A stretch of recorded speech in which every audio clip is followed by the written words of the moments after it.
Okay, so continuing on with our work on samples, we're going to be looking today at samples and means. So when we need to get information from a large population, you know that we always take a sample. We need to also make sure that that sample truly reflects the whole population. So what we're going to here is we're going to look at this this thought in the type of an example. So I want you to think about a group of 4 people, and we're going to examine the average height of these 4 people. So we've got Aidan, Jake, Isaac and Chaz. And I've said calculate the mean height of these 4 boys. Well, that's a pretty simple thing to do. We all know how to find the mean. We add up all the heights and we divide by how many there are in my sample, which is 4. And if you work that out on the calculator, you get 181 centimetres. So part B says, a sample of 2 from the 4 is to be chosen. List all possible samples of 2 that could be selected. So I want you to think about this. I'm going to put this over here, part B. So how could I have it? Well, I could have Aidan and Jake. I could have Aidan and Isaac.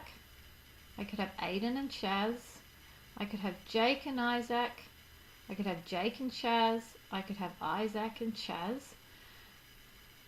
That's all the samples. So part C then, calculate the mean for each possible sample of 2. So what I need us to do now is I need us to find the mean of each sample of 2. So I've got Aidan and Jake. So the mean of Aidan and Jake would be 193 plus 187 divided by 2, and I'd get an answer of 190. Now, you could possibly pause the video and come up with these by yourself. I'm just going to quickly pop them in so that we know what they are, as I've done this earlier. 182.5, 176.5 and 172. Okay, so what we've done is we're taking the mean of each sample. And now the main crux of this work is, now if I was to take the mean of my sample means, so taking my mean of my sample means, so that's all of these numbers up here, 180.5, 179.5, 182.5, 176, 176.5 and 172, and I divide that by how many scores there are. There are 6. You can see I get a mean of 181, which was the mean of my normal whole population. So what I'm trying to get at then is, if you take a good sample and you find the mean of those samples, then your mean of your samples should be the same as your population mean if you've chosen a good sample that's representative of your whole population. And that is the crux of the whole work in this exercise. It is a little bit tedious, but that is the main point that I want you all to be able to understand.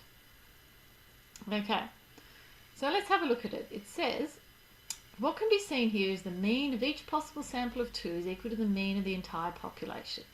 And this demonstrates an important result. The mean of all possible samples taken will be the mean of the entire population, which is what I just said to you. So if I have a look at this next little part here, this question is one from your textbook. It's exactly the same as what we've just done. This mean is the mean of the population. And all they're asking us to do is to find the mean of the population. It would be to add up all these scores and divide by how many there are. I think there is 5, and we get a mean of 4. Then it says to list all the population samples of various sizes from n equals 1 to n equals 5. So I think if you think about n is 1, meaning there's only 1 in my sample space. So that means I could have 0, I could have 2, 4, 6 or 8.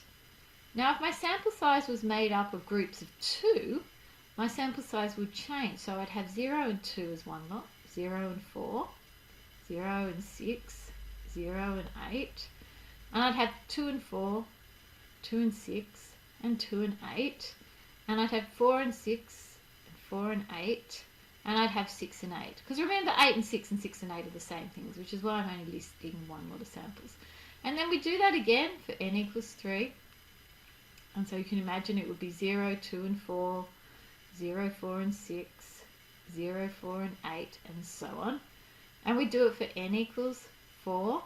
So you'd have 0, 2, 4, 6, so on. You do it for n equals 5. There's only one way of doing it for n equals 5. That's all of the numbers. Then part C says find the mean of all of these. So you need to find the mean of each of these.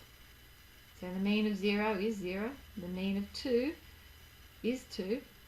The mean of 4 is 4. The mean of 6 is 6. And then you find the mean of this. 0 plus 2 divided by 2. Well, the mean is 1, and so on. I'm not going to do all of this. Have a look in your textbook if you need to know. Because the main crux of this is exactly what I've said to you. When you have to have the means of the means. The means of the sample means is your population mean. That is the main part of this lesson. Okay, might seem a little bit strange at the moment. Have a think about it. Have a work through what's in your textbook. And if you have any questions, you know where I am.